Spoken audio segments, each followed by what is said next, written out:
give it a second till. Just go ahead and start talking. Welcome, everybody.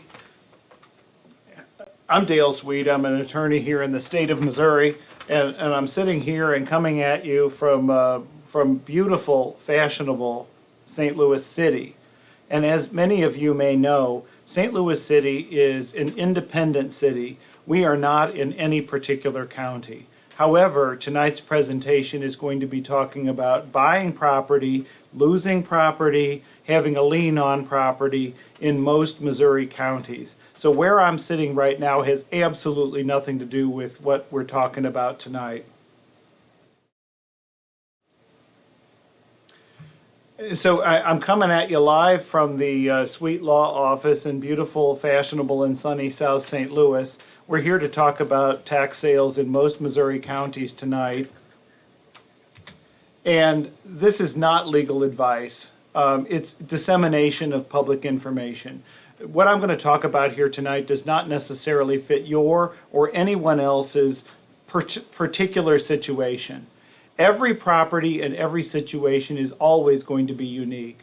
I suspect, but do not know, that my audience tonight is mostly hybrid investors. When I say hybrid investors, I mean people who have money, but who also have a truck and a caulking gun and a ladder and a crew and so on. I'm not your lawyer unless I am your lawyer, and the choice of a lawyer is an important decision that should not be based solely upon advertisements. Here tonight, we're on a live stream here on YouTube. I'm delighted to be with you. If you can submit questions in the chat down below, wherever that is, then I have people and dogs here who will interrupt me, and the dogs may interrupt me more than anyone else to let me know what is going on during the chat. The focus tonight is on St. Louis County, but most of the process that I'm going to talk about tonight applies to most Missouri counties. There's going to be a whole lot of words on the slides that you're about to see. And buying property for back taxes is difficult and complicated, but it is not as scary as you've heard. I hope tonight to dispel some myths and to provide some changes in the law that have occurred since the last time I did one of these videos last year in July. This is the state of Missouri. As you know, I'm talking to you now from St. Louis City. St. Louis City is not in St. Louis County. It's not in any other county. The rest of the state, including St. Louis County, uses a certain tax sale system that we're here to talk about tonight, but for Jackson County and the parts of Kansas City that lay outside of Jackson County. So if you've been to Kansas City before and you're driving around, you see entering Kansas City, leaving Kansas City, etc., etc. We're not talking about anything Kansas City tonight, but it's a lot like St. Louis City. And I do have a YouTube video for St. Louis City that you're welcome to watch at your convenience here on this same channel. Real estate taxes, that's what we're here to talk about. Real estate taxes do not bring personal liability. What does that mean? The government is unlikely to sue you or garnish your wages or otherwise try to recapture delinquent real estate taxes. Now that's completely different than personal property taxes, income taxes, small business taxes, earnings taxes, etc., etc. We're talking only about real estate taxes. Here in the state of Missouri, those are due annually on December 31st. And what do they pay for and what happens if they're unpaid? That's what we're here to talk about tonight. Your real estate taxes pay for museums, so that's the St. Louis Art Museum and a statue out front called the Apotheosis of St. Louis. Here's the St. Louis Zoo. The St. Louis Zoo and the St. Louis Art Museum that we've just seen are both in St. Louis City, where I am, but they are also paid for by county property taxes. Schools, so here I think we have a member of the Parkway Central football team, Go Colts. Now, I'm really close to Roosevelt, so I would say go Rough Riders, but whatever. And if I got Parkway Central wrong there based on the uniform, somebody will crucify me in the comments, but you know what I mean. This also pays for the St. Louis County Public Library. This is the brand new library across from Grant's Farm on Gravois. Back taxes. What are we talking about here? So, selling the government auction to sell real estate because somebody didn't pay his or her taxes is an age-old method that comes from us from farming England. The idea, of course, was that the earth paid the taxes by means of crops, chickens, turkeys, tomatoes, etc., etc. You're going to hear me talk about tomatoes again in this presentation. And that's a legal fiction. Everybody knows that the earth doesn't write a check. And today, it's more often a taxpayer, a human, a corporation, a company, or a mortgage company or a mortgage servicer paying the taxes. There's an Alabama song that includes the lyric, "The county got the farm and we moved to town." Well, how did the county get the farm? It got the farm because we didn't pay the taxes. County taxes are a high priority lien, which means that when that lien is foreclosed by the process that we're about to talk about tonight, everything else down the stream is wiped out, but for certain things. If I could tell you but for the certain things in just 2-3 minutes, well, I would, and I'd be home right now. But it's a little bit more complicated than that. Whenever we're talking about the government selling our property for back taxes, we are talking about the 5th and 14th Amendments to the United States Constitution. That's double jeopardy. You can't be tried twice for the same crime. That's pleading the fifth, or being compelled to testify against oneself in a criminal proceeding. It's eminent domain. Can the government take away our property and sell it to somebody else without just compensation? No. But what we're talking about here is a deprivation of property, specifically the deprivation of real estate, without due process of law. And due process of law in the context of a tax sale means that the government, or we will see soon, the tax sale certificate purchaser is required to provide notice and a chance to redeem. Buying real estate for taxes, as I said, is technical and specialized. It's not as risky as you might hear, but it's not without risk. And why? Well, a tax sale represents a break in the chain of title. In my example here from South Park, Eric Cartman sells to Kyle. Kyle sells to Kenny. And then out of the blue, out of the sky, the collector of revenue sells the property to you. Well, Kenny never signed anything. Kenny might have money problems. He might be a deceased, disabled minor child who's incapacitated, incarcerated, and a deployed service member who has a common name such as Kenny or Ron Jackson or Sally Smith or Bill Thompson, and may not even exist, and may have owned a property with unpaid sewer bills, oh my gosh, and may share a name with somebody who did not pay federal taxes or has a federal judgment against them. We're going to navigate through all of this in the next hour or so, folks, and I hope to keep it quick. We might go a little over an hour. Submit your questions in the chat if you like, and we'll just keep on plowing forward. When do these tax sales occur? In St. Louis County and other Missouri counties, except for Jackson County, that sale will occur on the fourth Monday in August, or roundabouts. We'll get to that in a minute. In Jackson County, which we're not talking about here, those sales begin August 15th in Independence and August 22nd in Kansas City. In the city of St. Louis, which is not in a county and which is not what we're talking about tonight, we will have one more sale this year beginning Tuesday, August 23rd, and that's it for this year. Redemption is a word that I used a moment ago. Due process means notice and a chance to redeem. What does redeem mean? Well, as a religious person, people know that redemption means to cleanse oneself of sin. In the tax sale context, it means to pay some amount to keep the property interest and avoid the sale, or a collector's deed, we'll get to that, going to a tax sale purchaser. Basically, what do I need to do to clean my property up by paying whatever amount toward those schools, the Parkway Central Colts, the library, the art museum, and so on, in order to keep my property? If you know someone whose property is on one of my lists, on a government website, and it's about to be sold, that person should contact the collector of revenue in their county right away. But also remember that what we're about to talk about is that there's usually a right to redeem or pay the taxes and keep the property that exists after the auction. Now that's different than a government sale in St. Louis City or in Jackson County. So let's talk about the differences here. In the left-hand column, I have the city of St. Louis and Jackson County, in which case the government does a lot of our work for us, and there is no right to redeem a property after an auction unless there is a defect, a technical defect in the sale. In most counties, such as St. Louis County, Taney County, Callaway County, Crawford County, Boone County, Hickory County, Stone County, etc., the buyer is on her own.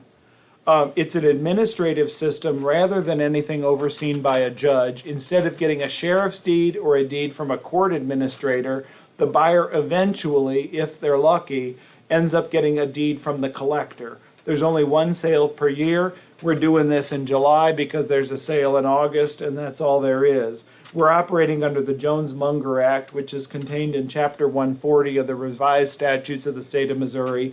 And under the Jones-Munger Act, the legislature back in the 1930s has delegated due process required by the 5th and 14th Amendments to that tax sale bidder. And so when someone shows up at that auction and bids, she will now step into the shoes of the government and be required to send certain notices, take additional reasonable steps in order to make sure that Kenny, well, never mind about him, has the opportunity to redeem his property that was sold to that bidder at the auction. Usually we do not need an appraisal. In fact, we never do. There's usually a right to redeem. The buyer will get her deed from a clerk, her certificate, we'll talk about that in a minute, from a clerk in the government building, but not from a judge. So this is not overseen by a judge, and that's important because if anybody who's ever been through a probate estate or a divorce knows that a judge in the state of Missouri can absolutely affect, change, clarify the title, who owns real estate in the state of Missouri.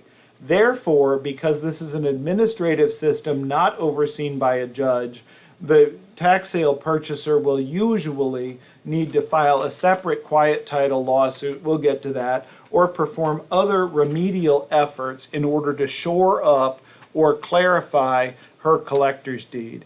Under this system, we also have things that happen after the first, second, or third sales. We're going to talk a whole lot more about those in the next hour, but those include post-third lists, the trustee list, or transfers to municipalities located within the county.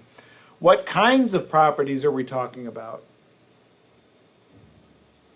Well, tonight we're going to talk about a lot of different things, and I'm going to have a couple of examples. The examples happen to be both residential, but the collector of revenue is selling all kinds of properties. And some of those are vacant lots, some of those are vacant buildings, some of those are occupied buildings, they're residential, commercial, they're trustees' land or common ground in subdivisions. They're irregular and odd lots. In most counties, and especially in St. Louis County, you should watch for the letters A, R, and H showing up in the posted street description of a property. Why? Because those properties are usually not what you think they are. It's always important to check the legal description. This is absolutely a buyer beware situation, and under the Jones-Munger Act contained in Chapter 140, a tax sale in most Missouri counties does not extinguish an easement, such as a neighbor's driveway, utilities, etc., etc. How are these properties advertised? Well, they're advertised in a newspaper. In St. Louis County, that happens to be the Legal Ledger. This is the Legal Ledger from Tuesday, and it has a long list of properties that are to be sold.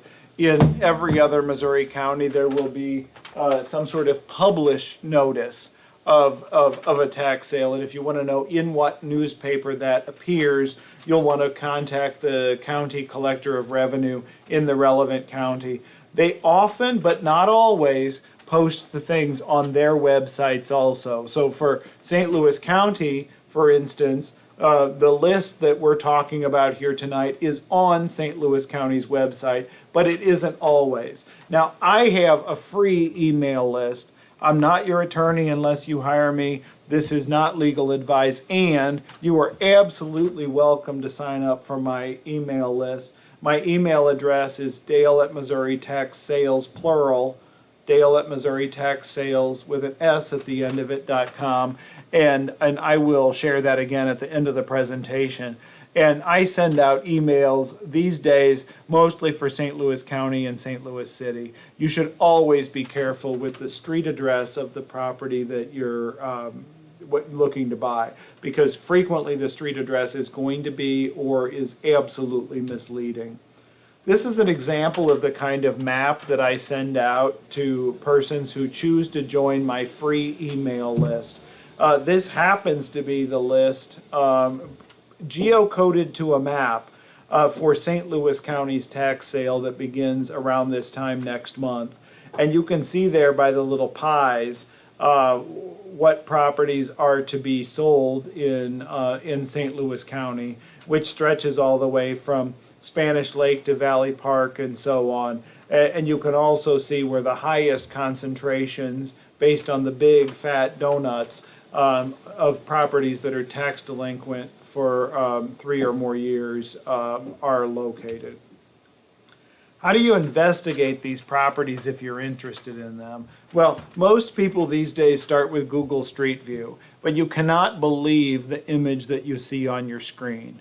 The Google van goes down the block from time to time, maybe recently, maybe not recently. I've had clients buy properties at government auctions and just based on looking at Google Street View.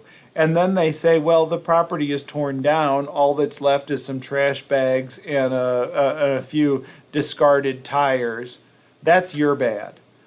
So you always need to go there. There is no right to inspect properties, to bring over an inspector, to test the ground fault outlets, to check out the roof and so on. You should always, or should always consider talking to people on the block, talking to the owner, talking to the occupant. You might consider a drone. It's probably illegal. You can look through county websites and geographical information software. We'll get to a couple examples on that later. But you should always check the legal description carefully, the land records. Check to see if the property has been redeemed before the auction, meaning enough taxes have been paid to keep the property out of the auction. Should you get a title report beforehand? We're going to get into that in much greater detail in a minute. Here I have a couple of random examples from the recent St. Louis County mailing list, or tax sale list. They both happen to be residential, I believe. I chose them at random by poking my thumb down in the Legal Ledger newspaper. These are not addresses that anybody has asked me about. These are simply things that may, by what we're about to do here, prove illuminating. I have other random examples in my video that I did for St. Louis County's post-third list. So if you're interested in these kinds of examples and how to do this kind of investigation on your own, you should absolutely look at the St. Louis County post-third list video, which is also on YouTube. So I'm going to navigate over here to Firefox, and I'm going to bring up a new tab. And in this new tab, because I'm talking about St. Louis County mostly tonight, I'm going to put in St. Louis County Real Estate Lookup. Going right here. Picked one of the first couple of things that popped up, and I'm going to click right on here. And I am going to click over here to the slide for a minute. It's 6305 Southwood. 6305 6305 Southwood. When this comes up, I also know from my example and where I put my finger down on that legal newspaper that it's Unit 3W. Based on what I see on this screen, I suspect but do not know that this is a condominium unit. We're going to find out here in a minute. I'm going to click on that address. Remember here I'm on St. Louis County's website. Scrolling down here, I see that our delinquent taxpayer is named William D. Aldrich. I see that the taxing address is at that particular Clayton condominium unit. The mailing address for that condo, or where the tax bills go, where the owner is probably the same as the taxing address. I see that the city name is Clayton. We already knew that this was in Clayton, Missouri, and I see that this is a condominium unit in Southwood Condominiums. I see that it's Unit 6305 3 West. It also includes a legal interest in the common elements of the condo, such as the common stairwell and so on. Up above here, if I click on tax history, this comes up to show that the 2019, 2020, and 2021 taxes are unpaid. We're going to see here in a minute through some other examples that means that the collector of revenue in St. Louis County will be attempting to sell that property for the first time this year. And what will be the opening bid amount? We'll get to that in a minute. Let's go to tax info and receipt. We scroll down here and we see that the amount is $18,006.27, $18,000 and change. It also says here that this property will be offered for sale in the August tax sale for the first time. What did I tell you, folks? Contact our back tax section for more information. Well, good luck. Anyway, so $18,000, $18,006.27 is our sticker price on this particular property. We believe it's a condominium unit. We should absolutely go out there and look around. Now, if I put in the same address, 6305 Southwood, and then I clicked over here on the map icon,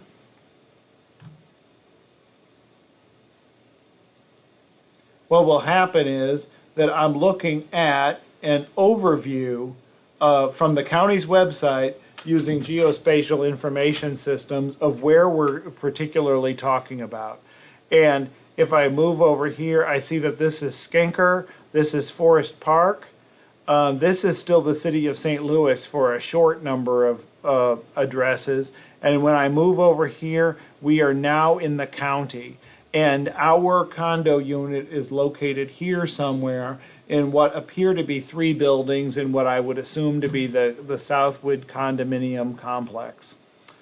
Moving now to our second example, it's 8013 Schoolway in Kinloch. So here I'm going to put in, and by the way, I know that we've had a couple of questions come in. The land use code is something beyond the scope of what I'm doing here, but that would be a question for the county zoning office. And how much time do we get to redeem? We're absolutely going to get to that. So going back to our next example, we're at 8013 Schoolway. And by the way, folks, I did not look up these addresses earlier. We're doing this on the fly. So I'm here on the county's website again. I see 8013 Schoolway. I pull this up. I see that the property owner's name is Keener or Kenna Buford with a taxing address and a mailing address that are the same. I see this is located in the municipality of Kinloch rather than Clayton. I move down here, I can see the lot dimensions because now we're not talking about a condominium, which is a box of air in the sky. Rather, we're talking about physical real estate. And specifically, this lot appears, no guarantee, certainly not from me, on the county website to be 50 feet of street frontage by a depth of 109. And if we go up here and click on tax info and receipt, we will see that the sticker price or the opening bid amount is going to be something more like $6,100, unlike our Clayton condominium. This property will also be offered for sale in the August tax sale for the first time, and you can contact the Collector of Revenue for more information. Now, moving back to our first screen here, I'm going to click on that map icon. I'm going to move this little thing over here so we can all look at it together. And I see that we're looking at a property that is located roundabouts the intersection of Schoolway and Thurston in the city of Kinloch. It's probably this one here. It might be this one. It was 13. So we're talking about this property right here, 8013 Schoolway Avenue. So that is an overview of the property. At the time that this satellite took this picture, there was a building there. There is no guarantee that there is a building there now. There's no guarantee that somebody does or doesn't live in that building. There's no guarantee that that isn't a toxic waste dump or a meth lab, or that the Clayton condominium isn't either, by the way. And there's no guarantee that there aren't alligators in that swimming pool. However, we can also, to clarify our position, just go over here to regular old Google. 8013 Schoolway, St. Louis, specifically Kinloch, 63140. Now, I haven't done this before. I think it'll come up. Yep, there we go. We're here at Schoolway and Thurston in Kinloch, right down from Airport Road. And when I click on this picture, I see what appears to be an absolutely beautiful house. Probably owner-occupied based on the taxing and mailing address being the same, but zero guarantee. The collector is selling to you whatever the collector is selling.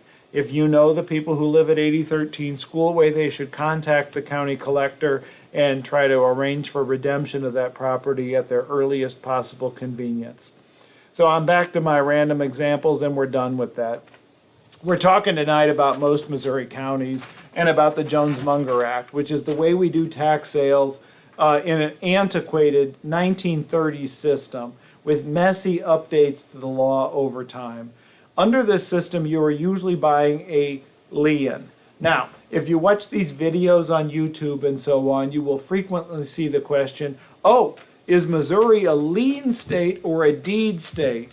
Is Colorado a lien state or a deed state? How about Atlanta, Georgia? How about Texas? The answer to your question in terms of Missouri is yes, both. Under the situation that we're talking about tonight, we are mostly buying a lien that can blossom or turn into the fruit of a deed, depending on whether certain things happen in the meantime.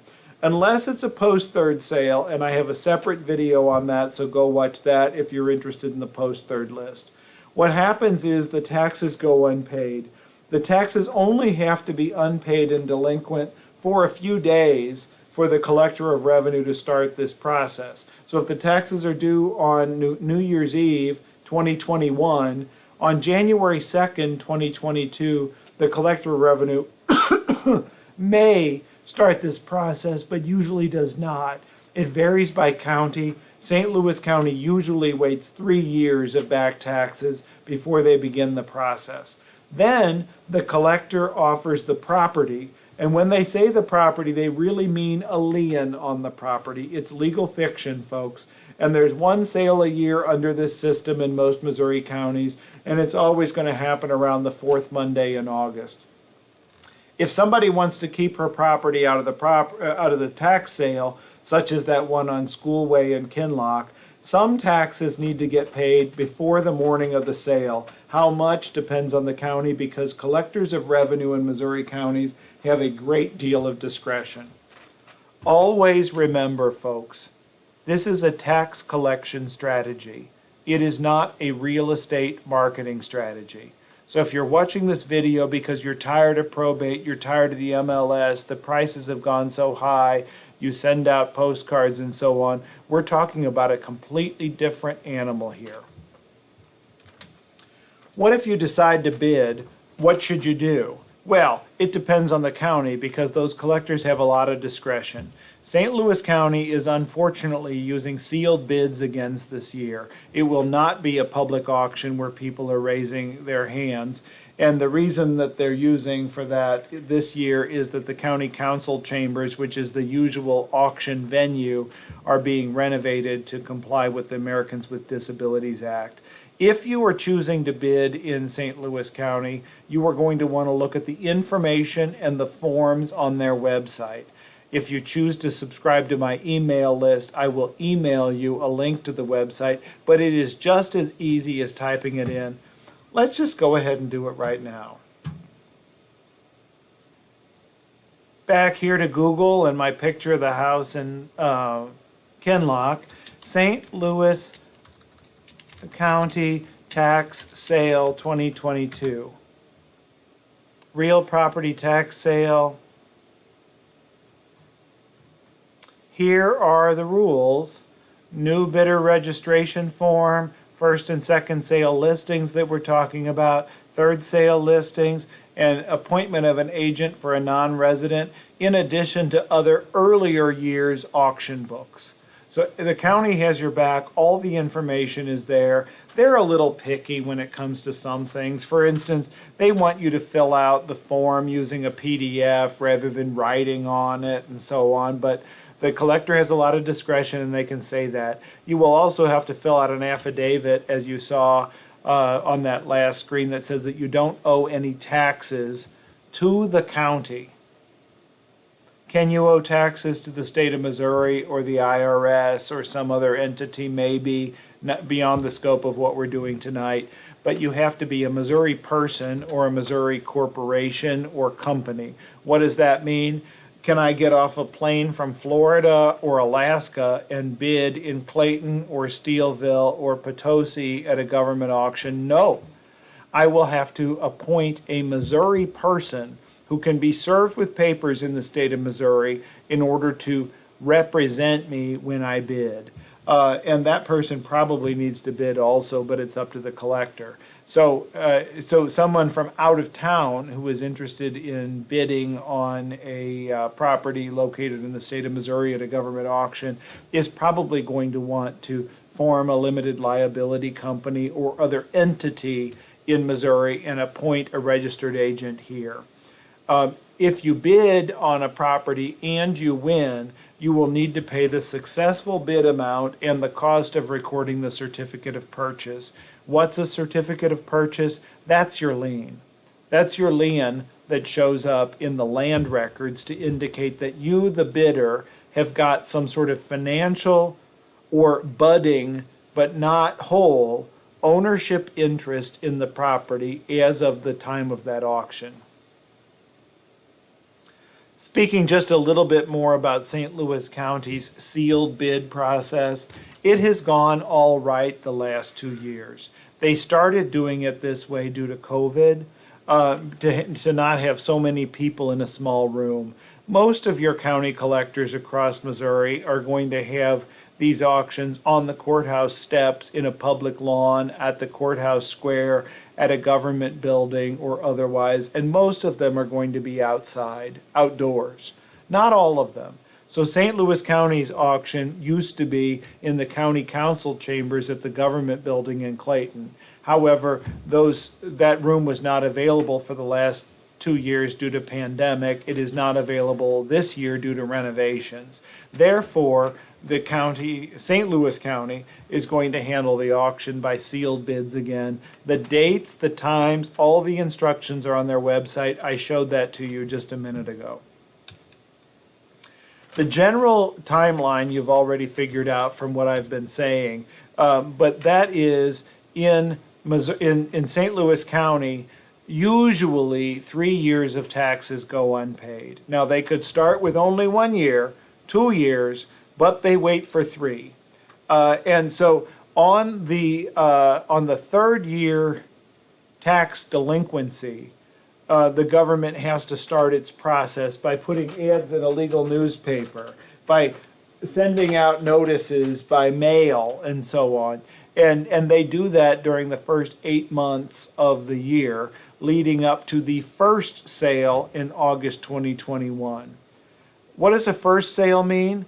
That means it's the first time that the government has offered the property for sale at a public auction on this particular stretch of tax delinquency. And so if somebody bids on it at the first sale, there will be no second or third sale. There will only be a first. If, however, nobody bids on that property at the August 2021 first sale under this example, why then the status quo will remain for another year, during which time the taxpayer may absolutely pay her or its or his taxes and prevent the property from being sold to a bidder at an auction. However, if those taxes do not get caught up, now, if you follow me, we're at 4 years of back taxes because the 2021 taxes didn't get paid either. So in August 2022, that's going to be what we call a second sale. Again, if the second sale does not actually occur, nobody bids on the property at the second sale, then the status quo is going to remain for yet another year until we come up to August of 2023, at which time we will have a third sale. At that time, we now have 5 years of delinquent taxes, so there will be a shorter right to redeem. We have a question in the chat about the time that they have to redeem, and I'm going to get to that here in just a minute. Know, however, that it's shorter on the third sale. If something doesn't sell 1, 2, and 3 years in a row, why then it's going to go on the post-third list, and that's covered in a completely separate video that's available for you to review at your leisure. Pop some popcorn, folks. St. Louis County waits 3 years, but other counties do not. St. Charles County, for instance, waits 2 years. So you can shorten the timeline and reduce the opening bid amount by 1 year based on this example. Crawford County, the county seat is Steelville, only waits 1 year. So an example here for Crawford County is that the 2020 taxes go unpaid. Therefore, in August of 2021, you're going to have your first sale.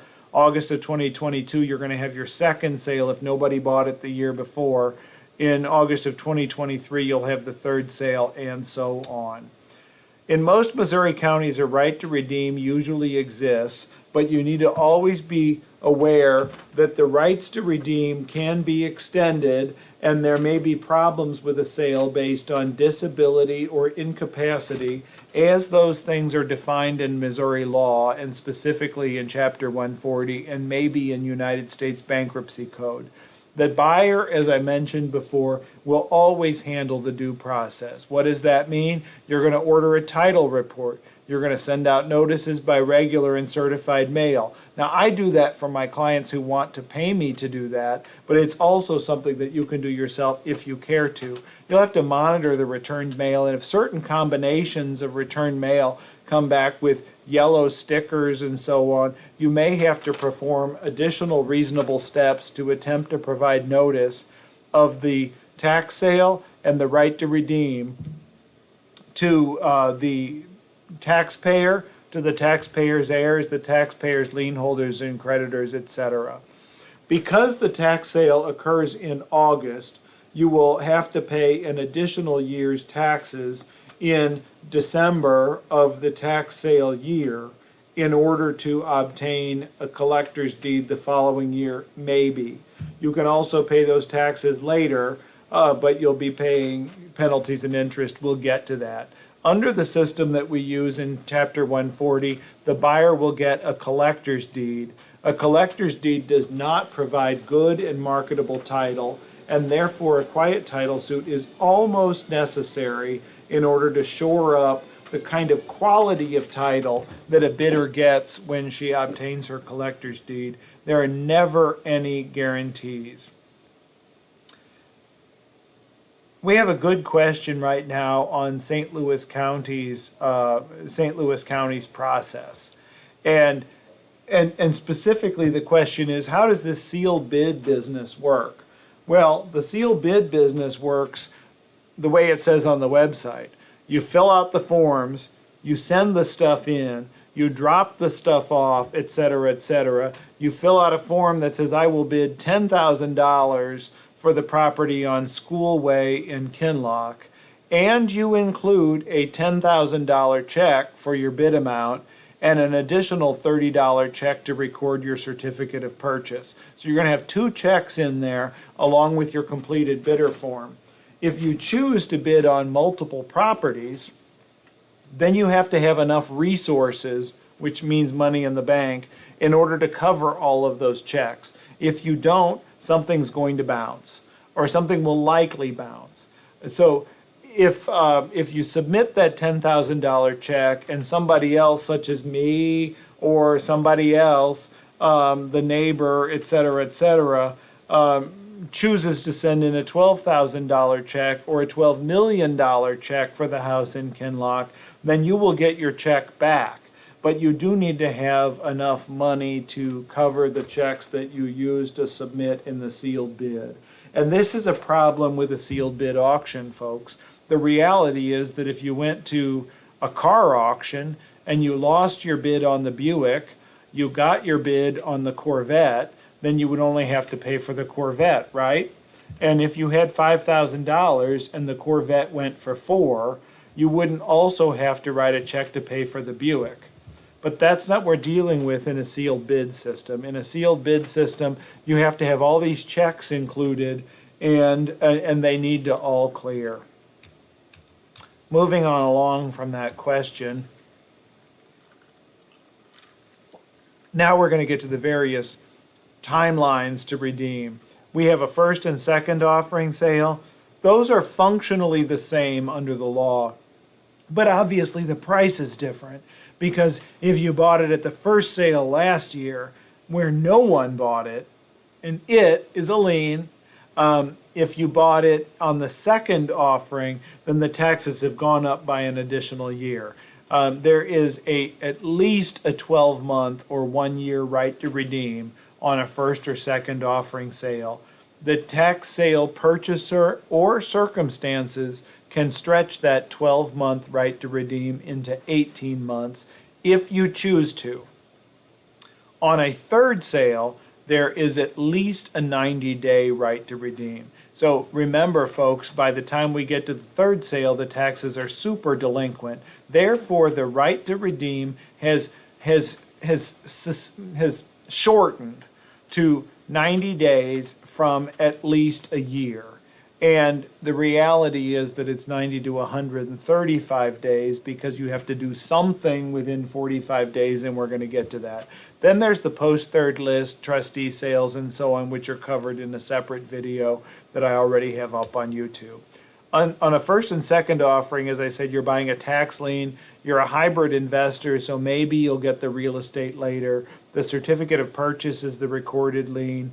During the redemption period of 12 to 18 months, the bidder is a trespasser, probably, and is probably not responsible for mowing, liability, building code violations, etc., until that bidder eventually gets a collector's deed because they want it and because redemption didn't occur. But University City will still tear your house down, and Jennings will still bill you $250 a week to cut your grass. That 1-year right to redeem can stretch to 18 months. If you bid at one of these auctions, you are the successful bidder, you get a certificate of purchase, and you do nothing more forever, then your lien will wither and die. I have an example on that in a minute. You will need to pay the additional year's taxes as they become due or shortly thereafter. Why should you do that? The law requires you to do it, and it raises the bar for redemption to occur. That is, how much needs to be paid in order for a taxpayer or a lien holder to retain their property rights that are being deprived of them under the 5th and 14th Amendments. Therefore, this auction occurs in August. Most people, but not everybody, there's a strategic way to do this, wait until at least March 1, April 1, May 1 to get started. Sometimes in the meantime they get a check. The property is redeemed, they are cut off, they are gone. Sometimes the bidder will order her title work and send out these redemption notices, March 1, April 1, May 1, June 1, and the property will be redeemed then. That's fine. If 90 days pass,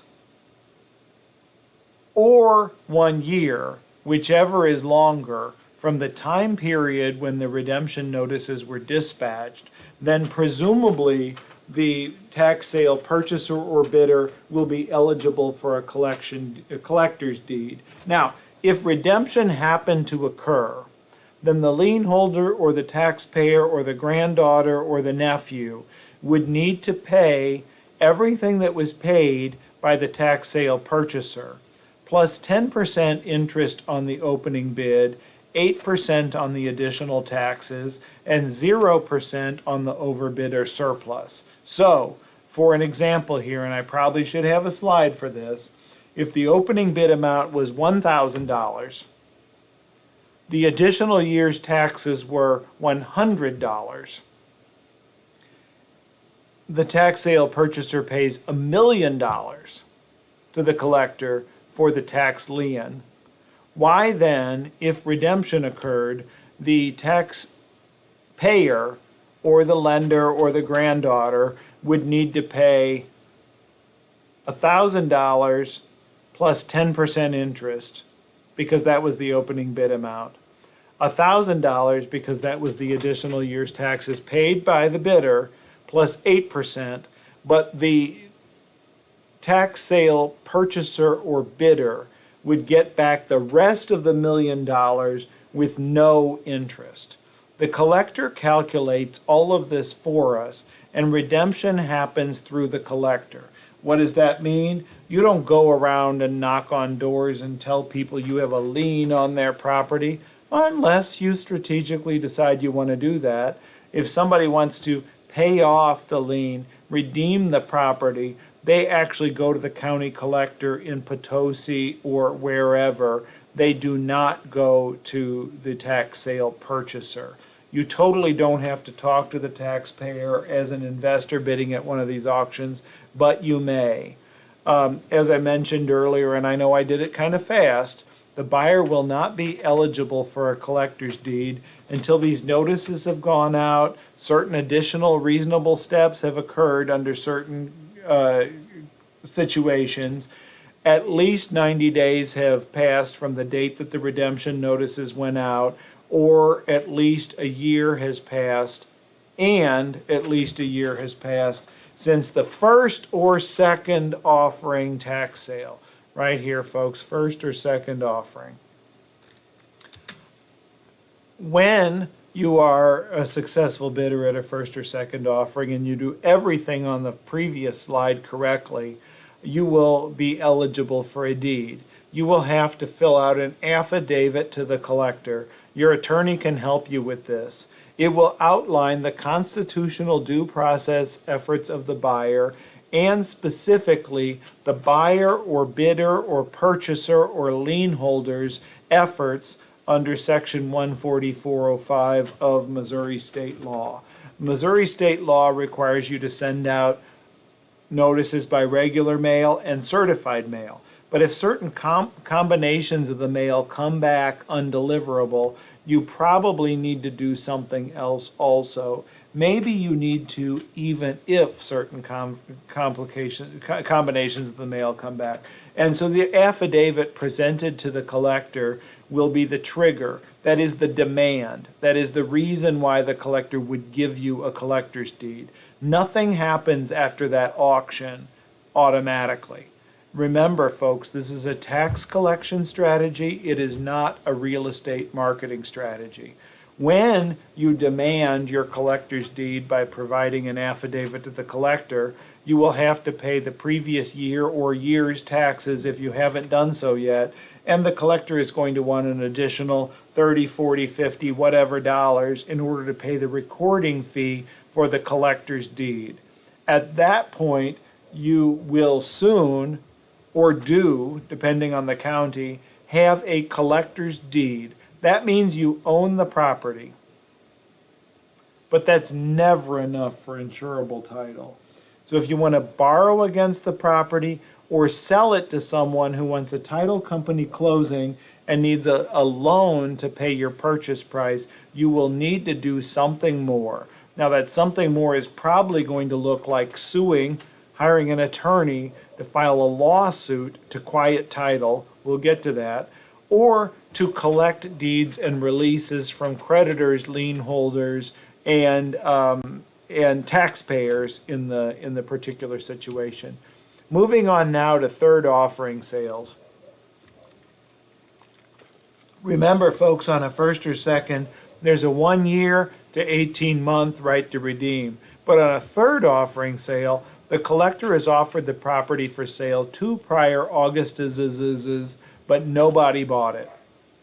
Therefore, if you are the successful bidder at a third offering sale, you will be required to stick to a stricter timeline.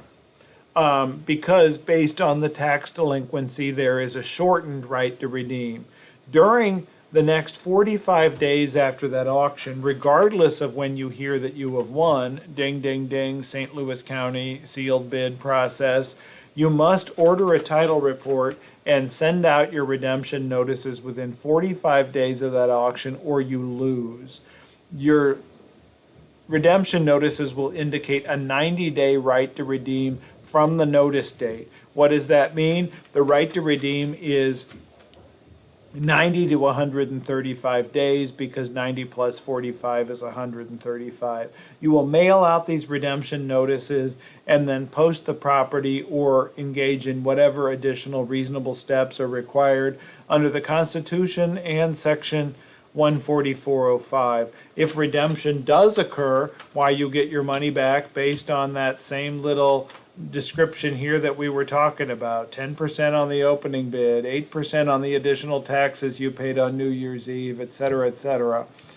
And then you will need to sue to quiet title, or get deeds or releases at the point that you have received a collector's deed to the property.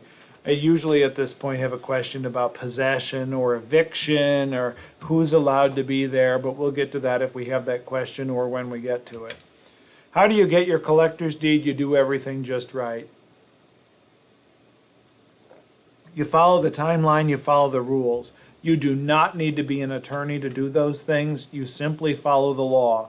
However, it is complicated, and my staff, and people like me are for hire to do those things. Pay attention to state law, pay attention to the case law, pay attention to the changes over time. When you present your affidavit, the collector will have discretion. That means the collector can decide that what you did wasn't good enough and you need to do it over. On a first or second offering tax sale, it is therefore incumbent upon that purchaser to do the things prior to the expiration of the 12-month right to redeem. Because if she does not, and the collector chooses to reject her affidavit, why then she needs to have more time, such as that 6 months between the 12 and 18 months, in order to perfect her notice efforts to the collector's satisfaction. When you present your affidavit, as I mentioned earlier, you have to pay any additional year's taxes, 1 or 2 years that may have accrued, pay a recording fee, and then what happens? You get a collector's deed. Good for you. You really own the property at this point, but you have a title problem. You also have possession of the property, but for other people being in possession of the property. The collector's deed does not give you a right to order someone off of a sofa, for instance. What do you do then? Generally speaking, once you have a collector's deed, your attorney will advise that you sue to quiet title.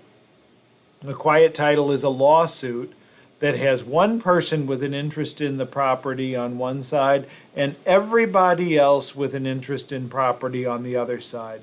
This person sues these people, and we let a judge sort out who has the best title to the property. When we do a quiet title, we can also, if necessary, and only if necessary, include a separate section of that lawsuit asking for ejectment or eviction of occupants if they are stubborn, no lease can be arranged, etc., etc. A sewer bill will survive a tax sale in the state of Missouri and always have, based on a particular statute that's been clarified in a court case that came out last September. We'll get to that in greater detail in a minute. There are also problems with municipalities, HOAs, and condos asserting that their liens survive the tax sale. Maybe they do, maybe they don't. Maybe they timely presented them to the collector, et cetera, et cetera. Maybe they got sued in the quiet title. This is just part of the difficulty or gray area in which we're talking. Every single situation is unique. On a post-third, that means the property didn't sell 3 Augustuses in a row. And that means if you've been playing along under St. Louis County's policy, 3 years of taxes would have been unpaid prior to the first auction, then the second, then the third. So we're going to have at least 5 or 6 years of back taxes by the time we get to a post-third. I am not talking about post-third sales tonight. Post-third sales are the first time in Missouri where the price can go down and become what I call an offer instead of a bid. A bid I'm using here as a term at an auction where the price goes up because people are bidding against one another. I cover all of this in a completely separate video, and I'm not going to do this here tonight. In your quiet title lawsuit, who will the defendants be? Well, we'll get title work when we do the redemption notices because the law requires it. And then we may update that title work at the time that the collector's deed has flown or been given to the tax sale purchaser. We usually try very hard to find specific people and place papers in their hands. So we have now moved from phase 1, which is a notice and a chance to redeem, to collector's deed has been issued and there probably is no longer a right to redeem. At this point, your attorney is going to engage in some skip tracing, look up people, try to figure out how to put papers in their hands, understanding, of course, that many times taxpayers who lose their property at a government auction are deceased, are incarcerated, are in the service. Go back to my South Park example, right? We also have a lot of lenders that used to exist but don't anymore since the 2008 crash. When the time comes, your attorney can advise you about the concept of personal service and service by publication. Title company underwriters in general are dreadful and do not like tax sale property. It is frequently difficult to borrow against or sell property that you have purchased for back taxes, no matter what you have done, no matter how good your attorney is, since that auction, through the issuance of the collector's deed, and through the completion of the subsequent quiet title. I'll get to that more in a minute. The Jones-Munger Act, for instance, is not super helpful. It doesn't spell out exactly what's gone and what's not. The case law is all over the place, and then we already talked about eviction. The Eclipse decision is a case that went to the Missouri Court of Appeals out of Jefferson County on a tax sale, and it did not involve the Metropolitan St. Louis Sewer District. And an opinion was released from the Court of Appeals. It is binding on Missouri courts in the Eastern District of the state, and it says that sewer bills survive a tax sale and always have. It is not a new law. It does not matter when you bought it, before Eclipse, after Eclipse, etc., etc. MSD is not part of that case, but it is alert and reacting. And MSD is no longer writing off sewer liens, transcript judgments, etc., based on the presentation of a sheriff's deed in the city or a collector's deed in St. Louis County. This was affirmed by the Court of Appeals in September 2021, and for now is good law in the state of Missouri. The other thing to really worry about beyond the sewer lien is federal liens. And what do I mean by that? I mean income taxes. And you might say, well, Dale, you said income taxes don't matter. We're talking about real estate taxes. We're talking about the Parkway Central Colts. We're talking about the library. We're talking about the zoo. Yes, yes, yes. But if I do not pay my federal income tax, the IRS will record a notice of federal tax lien in my jurisdiction. If I own real property or real estate in my jurisdiction, then my real property now has a lien against it to pay my federal income tax, which means I can't sell my property with a warranty deed and a title company closing without satisfying the federal income tax lien. Other examples of federal tax liens include the Department of Justice for criminal restitution or otherwise, the Department of Housing and Urban Development, or HUD, and so on. There is a case that is currently up on appeal that says, in federal court, that says that that federal tax liens survive the administrative sale of the Jones-Munger Act. So if there's an IRS lien, Department of Justice, HUD-backed mortgage, et cetera, it may survive the tax sale. Just one of the many pitfalls, folks. And now I have a video on pitfalls. What do we have to worry about when we're doing this? Well, everything but nothing. Tax sales are risky, but not as risky as you've heard. We have to worry about tricky municipalities who record their nuisance and grass mowing charges late, HOAs and condos that don't get it, superhuman huge sewer bills, federal tax liens, just talked about them, bad legal descriptions, inconsistent judges, a person who is a taxpayer alleging that she was disabled or incapacitated and therefore has more time to pay, bankruptcy filing, the problem that the property could be a casualty during the redemption period, during which time an insurance company may be unwilling to insure the property. Another pitfall is just simply bidding on the wrong property.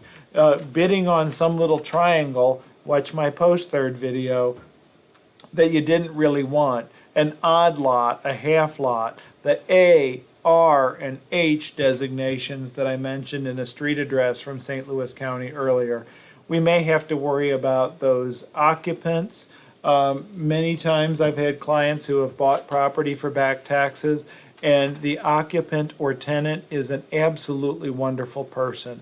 Sometimes a former owner-occupant who now becomes a tenant, sometimes the best tenant in the world who rented from a landlord who had a gambling addiction. There is no reason to wholesale kick people out of property.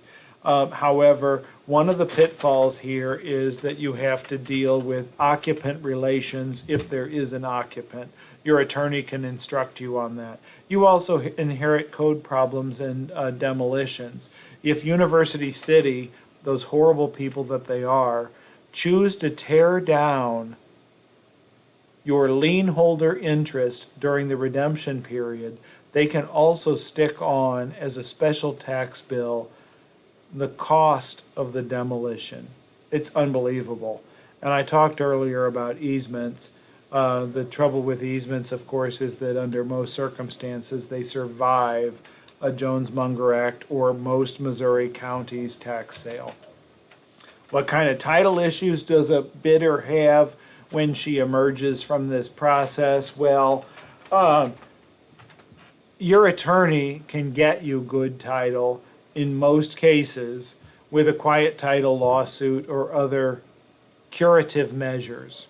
However, your buyer will be likely to choose the title company, or her lender will be likely to choose the title company, or your lender, if you choose to borrow against your property, will be likely to choose the title company. And many times your buyer's title company or your title company's underwriter will want to see much more process than is due. That is, they will want to see superhuman efforts that are greater than the law requires. Why? Title companies are risk averse. Title insurance, unlike car insurance, health insurance, and so on, is a one-time premium paid at closing. They don't ever expect a claim. And so they want everything fixed before they issue the policy. They don't expect any sickness or car crashes or whatever we have with other kinds of insurance. And so therefore, they will want seasoning, such as 1 year or 10 years or some crazy number after the issuance of a quiet title judgment.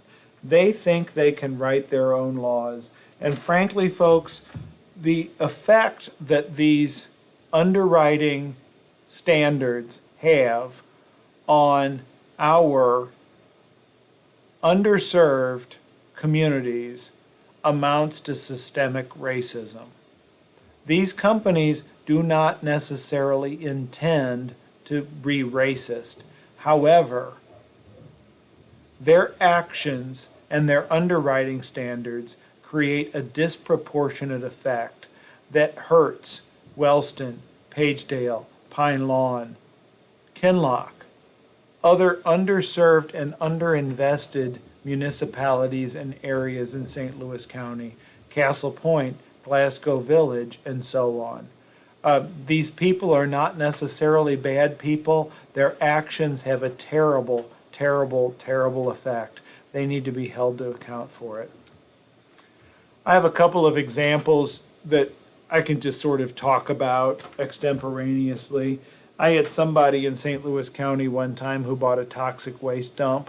And by toxic waste dump, I mean, that's a joke. I should put quotes around it. But really, they bought a property that had some environmental waste on it that was part of a greater collection of parcels that once had an oil refinery and so on. And once they realized at a first or second or third offering tax sale, whatever it was, that they had bought the wrong thing and they didn't really want it, but they had money invested in it, they said, hey, what should we do? And the answer to that question was, send your redemption notices early and often. Send them immediately. Offer a taxi cab to take somebody. Research the board of directors. Call people, Facebook people, show up at people's houses, do everything you possibly can in order to make redemption occur so that your overbid or surplus money comes back, your sticker price comes back plus 10%, and any additional year's taxes come back plus 8%. In that particular toxic waste dump, redemption did not occur. My client chose to simply not demand a deed, to not do anything more than send out the redemption notices and so on. They did not end up with the property, but they also did not end up being responsible for any of the toxic waste or other environmental contamination that existed there. A couple more examples here. We had a Florissant residence, a big, beautiful McMansion in a McBride development. Lady lived there. She was an owner-occupant. She was behind on her taxes for many, many years. She ignored the redemption notices, whether they were posted on her mailbox, posted on her door, sent to her by registered mail, sent to her by first-class mail. And then, when my client received a collector's deed to the Florissant residence, my client asked me to file a quiet title lawsuit. The same lady who is dodging the mail and so on also dodges the process server and the sheriff's deputy and so on, and could not be personally served. No one was going to hang out outside of her garage for 3, 4, 5 days or weeks until she decided to back out and then serve her with papers or notice of a pending quiet title lawsuit. Therefore, the court allowed for service by publication. Service by publication happened and the clerk's office mailed a copy of the published notice, published in a legal newspaper, to the lady at the residence. Still nothing. After tax sale purchaser, my client, obtains a quiet title judgment, the taxpayer finally wakes up, lawyers up, and asks the judge to set aside that default judgment for certain good reasons. And the case dragged on for months. The tax sale purchaser, in this particular unique circumstance, did end up prevailing. However, it took much, much longer. For another example, I have a big commercial building. Maybe it's on Page or Natural Bridge or some Dr. King or some other prominent industrial commercial boulevard in St. Louis County. The building sold for back taxes, 3 years taxes, first offering. My client pays that amount, pays more. That's in August. Now we get to December, and another year's taxes kick in. That amount is, let's say for purposes of argument, $9,000. It's a big commercial building after all. Tax sale purchaser pays the $9,000. Little while later, the taxpayer wanders into the collector's office and says, hey, how much to redeem my property? Collector says, those 3 years of taxes that were the sticker price and the opening bid amount plus 10%, write me a check, here's a receipt, your property has been redeemed. Redemption check comes to my client, the bidder at the auction. She calls and says, my check is $9,000 short plus interest. I did not get back the money that I paid for the subsequent year's taxes. Terrible, terrible problem, because now we have two people showing up in a courtroom arguing against one another, one of whom has a collector's deed and one of whom who has a certificate of redemption, a receipt saying their property has been redeemed from the tax sale. But the problem is that the county collector of revenue simply told that tax sale purchaser the wrong amount. Those are the kind of cases that need to settle. We also had a case recently with a property way out in West County, and the taxpayer was a trustee. Specifically, wife and husband had owned a property. Wife and husband chose to deed the property to a revocable living trust. The grantor, settlor, an initial trustee of which was wife. That trust document is absolutely private. It is not registered anywhere, etc., etc. Husband dies, wife dies. Tax sale occurs. Naturally, no one paid the taxes. And then the tax sale purchaser succeeds at bidding in Clayton or St. Louis County's sealed bid auction, obtains a collector's deed to the property. The quiet title phase comes around. Who are my defendants? Who do I serve and sue in these particular facts? Doing a little bit more digging, we never found out a copy of the trust document. That's a private document. And we learned that the beneficiaries of the trust, well, actually a successor trustee after the death of the grantor wife was a brother. He also died. And then who were the beneficiaries of the trust? Allegedly 2 or 3 dog-related rescue charities. I don't know which one. There's no copy of that trust document put anywhere, registered in any government office, submitted for probate anywhere, and therefore it becomes very difficult to do the quiet title. You should know that in general, there are at least a couple title companies in St. Louis that are friendly and nimble with tax sales. They're all not terrible the way that I said on this screen over here. What does all this cost? I usually have somebody ask at this point, and the answer is In the city of St. Louis, we can usually offer a flat fee, a package price that takes care of one size fits all most situations. In St. Louis County and other Missouri counties, these are almost always time and materials jobs. Usually the materials, that's the process server, that's the filing fee, that's the legal newspaper, that's the recorder of deeds, that's the certified copy, that's the sheriff's deputy, end up being about half of the cost. Phase one, however, is I bid at an auction, I got the lien, now I need to give notice of the right to redeem.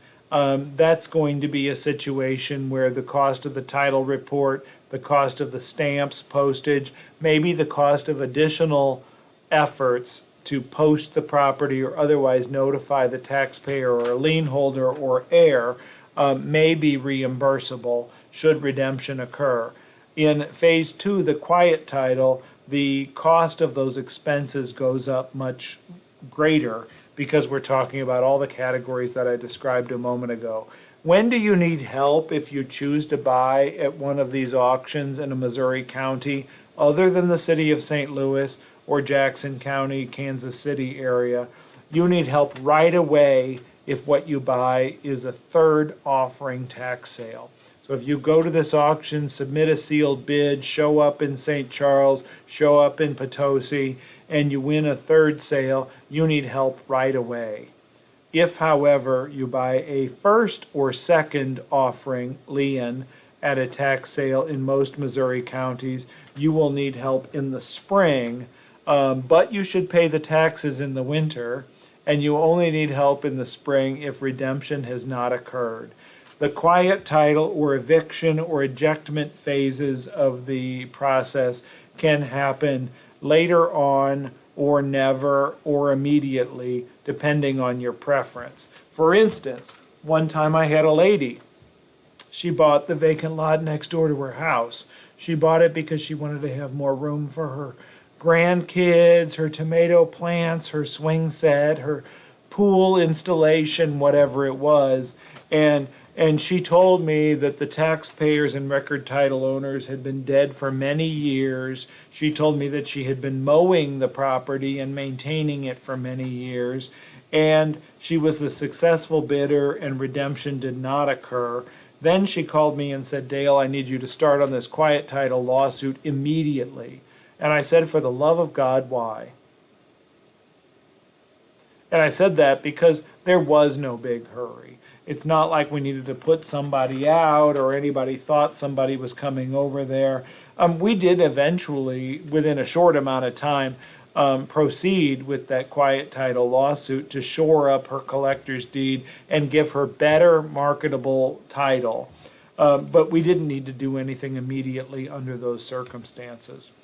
I'm Dale Sweet. I'm an attorney. I may be your attorney, but I'm not your attorney unless you're my client. What I've done here tonight is provided general information unrelated to any particular situation, much less your situation. The choice of a lawyer is an important decision, should not be based solely upon advertisements. If what we just did in the last hour and 15 minutes is even an advertisement, folks, I don't know. It was great to be with you tonight. My telephone number is 636-TAX-SALE. My email address is on the screen there, dale@missouritaxsales.com. I have a free email list, delighted to put you on there. I send out geocoded maps like I showed you an example of earlier. I send Excel spreadsheets so that you don't have to try to pore over government websites and legal newspapers, so you can sort the information however you like by zip code or municipality, etc., etc. It was absolutely phenomenal to be with you here tonight. I appreciate the few questions that we received, and now I wish you good night and good luck.